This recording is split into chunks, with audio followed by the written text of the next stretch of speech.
Throughout my childhood in Ventura County, I played a ton of arcade racers at our local Topper's Pizza. Daytona USA, Cruisin' USA, all great classics.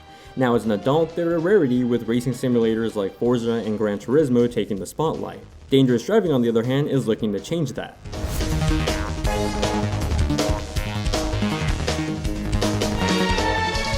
At first glance, Dangerous Driving looks like a remnant of the past. A racing game that focuses on arcade fun rather than realistic simulation driving.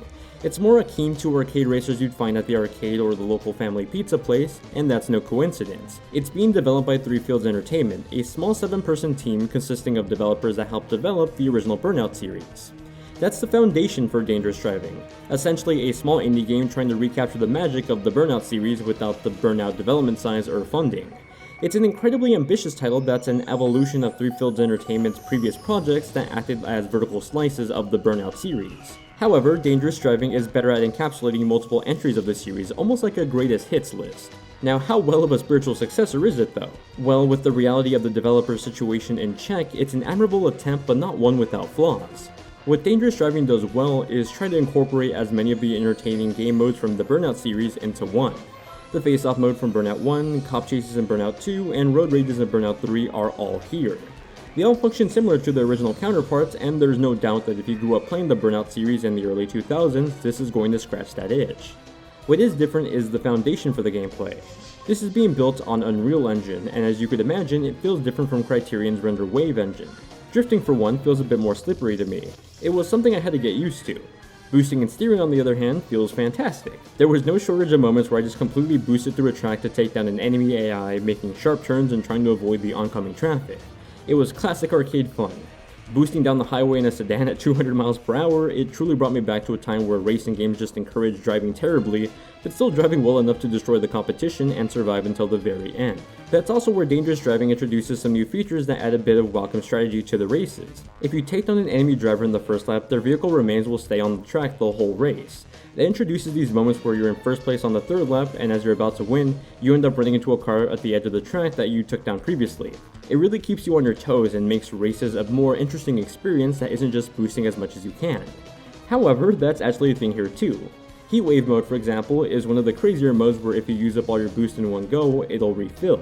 This means that you can endlessly chain boost and the game rewards you by adding 2 miles per hour to your top speed with every chain. It's a big adrenaline rush as you get a tunnel vision effect on your 30th chain. These are just some of the best moments out of Dangerous Driving's 69 event campaign that takes you across its handful of game modes in an almost playlist-like fashion. They're split into 6 car classes consisting of sedan, SUV, coupe, supercar, hypercar, and Formula DD, going across 31 different tracks. With a total of 26 different cars, it's a beefy upgrade from Three Fields Entertainment's previous attempts at recapturing its Burnout magic, with some room for improvement. For example, in online mode, one of the pinnacle features of any modern racing game, isn't here at launch. You'll have to wait about a month before it gets added in through a free update, and while I'm sure the devs will make good on their word, there's no doubt that this game's launch will suffer because of its absence.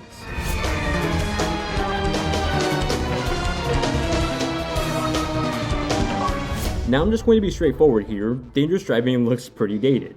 To me, it looks like a mobile racer that got an HD upgrade that was moved from iOS over to PS4 and Xbox One.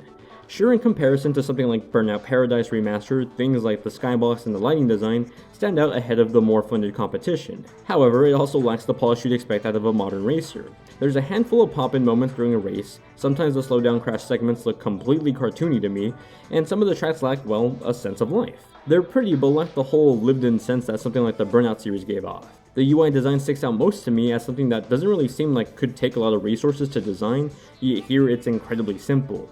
Yes, this is an arcade racer, they don't really offer complex UI features to begin with, but they've certainly been a step above what Dangerous Driving offers.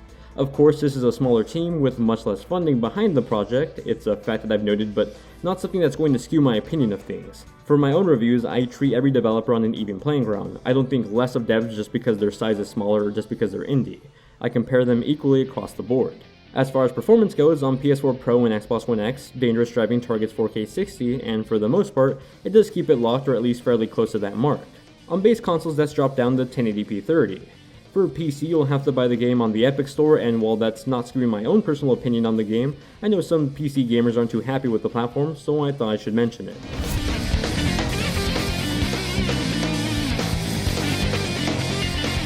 I'm at odds if this is just clever, lazy, or I guess the developers are just being straight up with their audience. Whichever you personally choose, the end result is that Dangerous Driving doesn't have a soundtrack. The developers simply didn't have the budget to license out popular songs that you'd expect from something like Burnout, and while they could have gone the whole royalty-free route, they declined.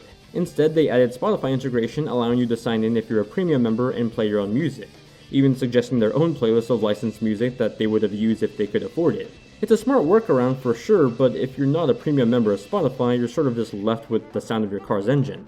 Sure, you can look up a song on YouTube or play music a different way, but that's another needed thing out of the player. For whatever reason, if you don't have a music selection, the sound design here is pretty generic. It doesn't sound too different in terms of variation across the different racing situations, and it only stands out more without music.